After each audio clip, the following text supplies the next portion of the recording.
everybody, Deborah on the go here. I just wanted to do a quick update and review of my ULA Catalyst backpack. I made a post and a video a few months ago.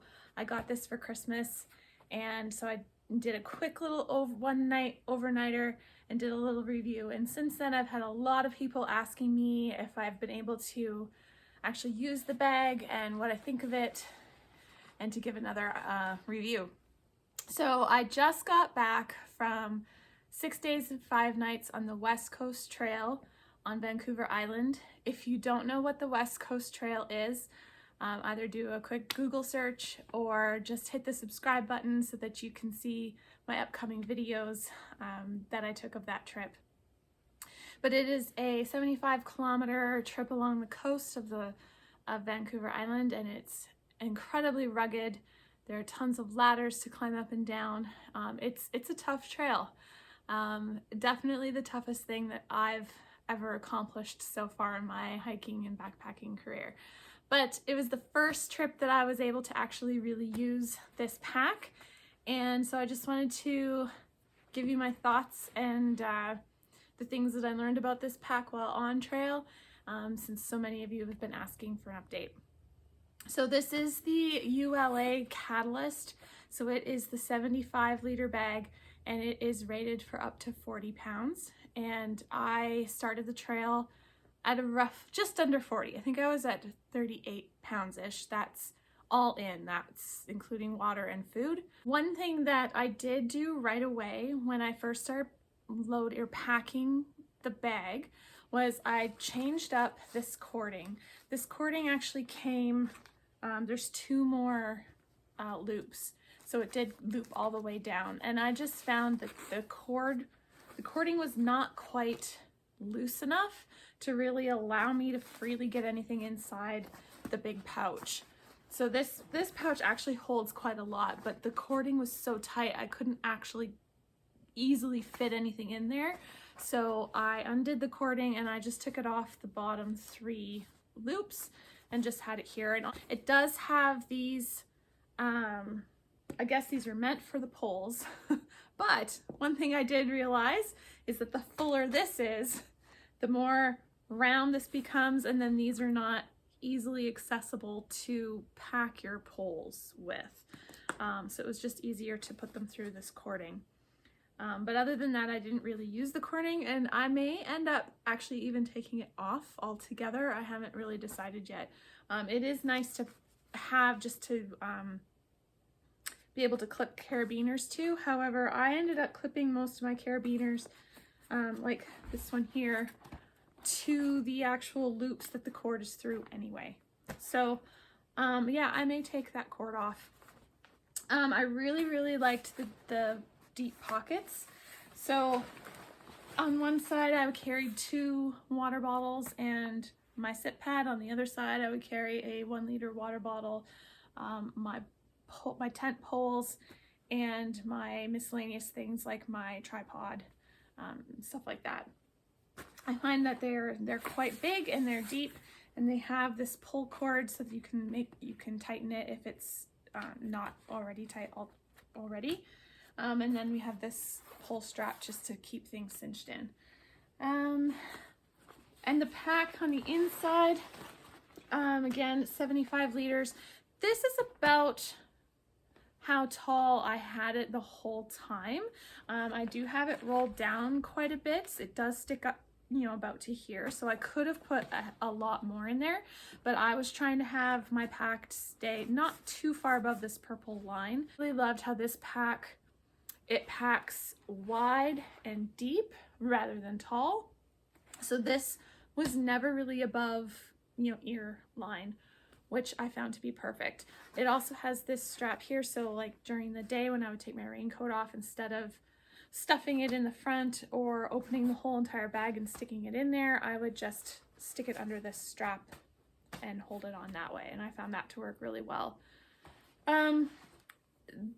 I'll show you the straps, the shoulder straps. So I picked I believe it was the S straps. I can't remember now, to be honest.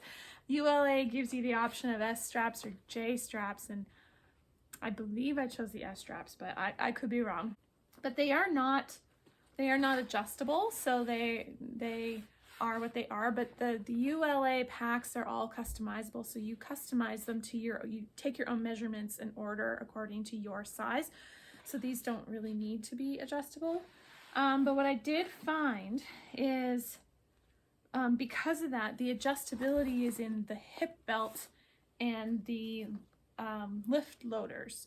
So I've never used a pack before where lift loaders did anything other than center the weight of the bag, but I found that the lift loaders did a lot in adjusting the shoulders straps as well. It was a little bit odd compared to a normal pack. So the hip belt, I ended up, it is adjustable in its, it's adjustable in its height here. It's held on by Velcro inside, and you can move it up and down probably a good, altogether, probably about 3 inches or so. So I started with it fairly low, and on my second day I just found that it was really pulling on my shoulders, and I kept trying to cinch it up higher on my waist, and it just wasn't sitting quite properly. So I ended up moving the whole entire waistband up a little bit, and that made a huge difference in having the shoulder straps where I needed them to be.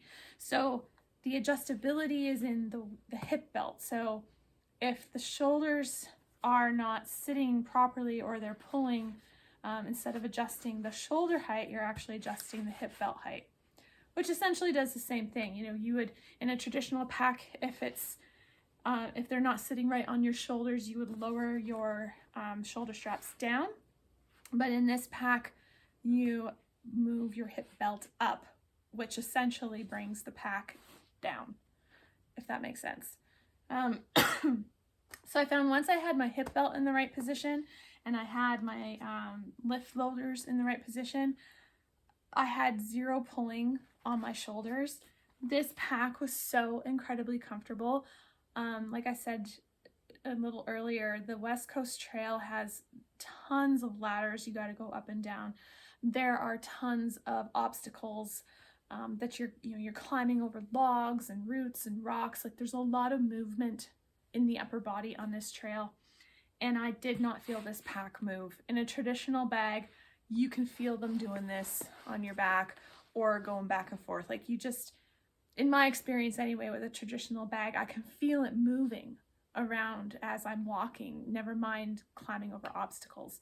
And this, because the center of this bag is lower, instead of high, it's low and out, it just centers on your back so much better, and it just sits there, and it felt like a part of my body. The only time I ever felt it move even slightly was on the ladders, but that was more me reaching away, with my arms reaching away from the pack, so there was a bit of a gap there, so I could kind of feel it shift a teeny tiny bit. But other than that, this was quite solid on my back, which I really appreciated. The other thing I found, and this could just be for me, I'm not sure if other ULA wearers have found this or not, but I found for me, the more stuff I had hanging off the shoulder straps here, the less it felt comfortable. It just felt like the more weight that was on here, the more it pulled down onto my shoulders. I actually found that the left shoulder would cut off circulation, or I couldn't reach my arm up all the way without it like feeling like it was cutting off circulation and movement. So I took pretty much everything off the front except for my Garmin, and for a while I had my bear spray there too, but removing all the little dangly things I had there made a huge difference. The other thing about the shoulder straps is, because this pack, I found, you use the hip belt more to secure the bag to you, and then the lift loaders, I actually found that I didn't need the shoulder straps to be very tight. I actually had them a lot looser than in a traditional bag, but I found that if I had them as tight as I would with, say, my Gregory or my Osprey in the past, and that's when it would dig in and it would like cut off circulation. And that could be possibly because these shoulder straps are quite wide the whole way down, and other bags, they narrow and they end, you know, right around here. So this has a significant amount more of the shoulder strap. So it could have just been partially that there's more of it and it is wider than what I'm used to. But I found as soon as I eased off on this being tight, that totally went away and I didn't have any issues. And I also didn't have any issues with it moving or feeling loose, with it being that loose right here. I even walked half a day without my chest strap on and didn't even notice. It also has these two little inserts, I guess, where you can stick your hose for your bladder through. So I didn't use a bladder. It does have a bag that hangs in there that you can put your bladder in, and I actually took that out. But what I did was I had my water bottle here with the hose in it, stuck it inside the bag right here. The hose goes across here and comes out the other side. So I found that these two inserts worked perfectly for that, because that way I didn't have to have this hose on the outside of the bag getting in the way. It was protected, and it worked perfect for my use. Yeah, so, and the pockets, the hip pockets are fantastic. I do find, and then this may just be because when I ordered this pack back at Christmas time, I was 30 pounds heavier than I am now, and I was kind of on the cusp of a large hip belt or a medium hip belt, and I ordered the large because I wasn't sure I was going to lose the weight. So I do need a medium. I had these pulled as tight as they would possibly go, and I could have used them a little bit tighter, so I am going to have to order a medium. So I'm not sure if where the pocket sat on my body was because the hip belt's too big, or if I got a medium, if it was sitting the same spot. But these really sit quite forward. I found them to be more like right here on my body, whereas opposed to traditional packs are more really to the side. So I did appreciate that they were more up front. They were easier to get to and get at and get in. And they're huge. These pockets are huge. So I would use one pocket to store all my snacks for the day, as well as, you know, my lip balm and Advil and things like that. And the other pouch I would have like our trail map, our permits, you know, Kleenex, miscellaneous things like that. At one point I had my battery bank in this pocket as I was charging my Garmin throughout the day, and it fit perfectly. I have a DJI Osmo Pocket camera. That's what I use to film all of my trail adventures, and without any kind of attachment on it, it also fits quite well in here. These pockets are amazing. Yeah, so that is, I think, my overall review of this bag. I have nothing bad to say about it, I don't think. I absolutely love this pack. It did so well for me on this trip. I couldn't have asked for anything better once I got it adjusted to my body and to fit how I wanted it to. It was wonderful. I am aspiring to hike the PCT in 2023, and this is the pack that I want to take on that hike. So I'm really happy that it's worked out for me on this trip, and I'm excited to take it on future trips, and I'm really looking forward to using it on the PCT. But anyway, that's my review of the ULA Catalyst pack. Yeah, highly recommend, even if you don't get the Catalyst. I know it's a big bag. I got it because here in northern Alberta, we tend to have to take warmer items with us, and warmer items take up more room. And I also like to backpack with my dog, so when he's with me, I need the extra room for some of his stuff.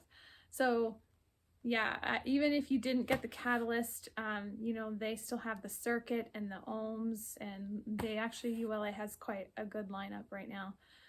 So I would highly recommend any of the ULA bags to you. I'm incredibly happy with this bag. So yeah, if you have any questions, please feel free to leave a comment. I would love to hear what you have to say. I would love to be able to answer any of your questions if I haven't touched on anything you want to know. I'm more than happy to get back to you with the answers. And yeah, if you haven't subscribed already, please do. I'm going to be doing a daily vlog style videos of my West Coast trail trip. So that's going to be 6 videos that I'm going to be starting to work on soon. So if you want to see what the West Coast Trail up here in Canada is like, then please subscribe and tune in for that. All right, guys, bye.